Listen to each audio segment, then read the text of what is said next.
एक समय की बात है जब अवंती देश में राजा इंद्रद्युम्न अपने धर्मपरायणता के लिए प्रसिद्ध थे। उनके राज्य में हर कोई उनके न्याय और दया की प्रशंसा करता था, लेकिन राजा के दिल में एक गहरी पीड़ा थी।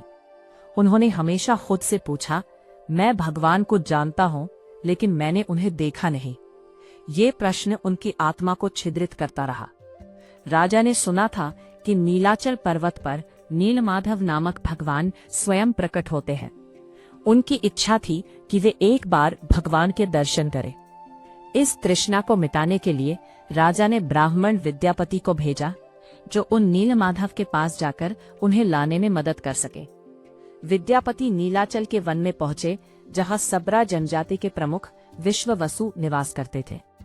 विश्ववसु प्रतिदिन नीलमाधव की पूजा करते थे और विद्यापति ने चालाकी से उनके परिवार में प्रवेश किया। एक दिन उन्होंने आंखों पर पट्टी बांधकर पूजा के समय भगवान के दर्शन की योजना बनाई, लेकिन जैसे ही विद्यापति ने आगे बढ़ने की कोशिश की, उन्होंने महसूस किया कि ईश्वर को छिपाया नहीं जा सकता।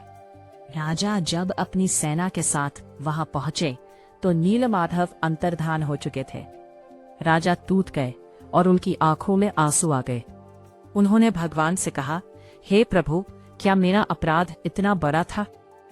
राजा ने प्राण त्यागने का संकल्प लिया जब अचानक आकाशवाणी हुई, राजन, नीलाचल पर मेरी प्रतीक्षा करो, मैं स्वयं प्रकट होऊंगा दारू ब्रह्म के रूप में।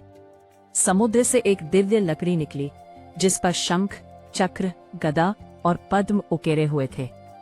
राजा ने समझा कि भगवान आ चुके हैं। एक वृद्ध बढ़ई आए और उन्होंने एक शर्त रखी, जब तक मैं मूर्ति बनाऊं कोई मुझे देखेगा नहीं।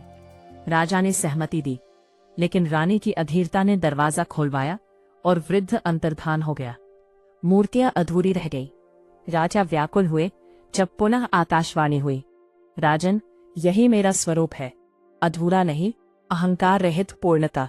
भगवान जगन्नाथ के हाथ नहीं है ताकि भक्त अपना कर्म स्वयं कर सके। उनके पाँव नहीं है ताकि भक्त स्वयं चलकर आए। उनकी आंखें विशाल हैं ताकि वे सबको समान देख सके। साल में एक बार भगवान स्वयं मंदिर छोड़कर भक्तों के बीच आते हैं और कहते हैं, मैं गर्भगृह में नहीं, तुम्हारे हृदय में वास करता हूं। जब लोग महाप्रसाद का आनंद लेते हैं तो जाति, धर्म, ऊंच नीच सब मिट जाते हैं। ईश्वर की रसोई में सभी समान होते हैं। जगन्नाथ जी सिखाते हैं, जो स्वयं को पूर्ण मानता है वह ईश्वर से दूर है। जो स्वयं को अधूरा मानता है वही प्रभु के निकट है। इस प्रकार अधूरा। अगर आपको ये वीडियो पसंद आई तो इसे लाइक करें और हमारे चैनल को सब्सक्राइब करना ना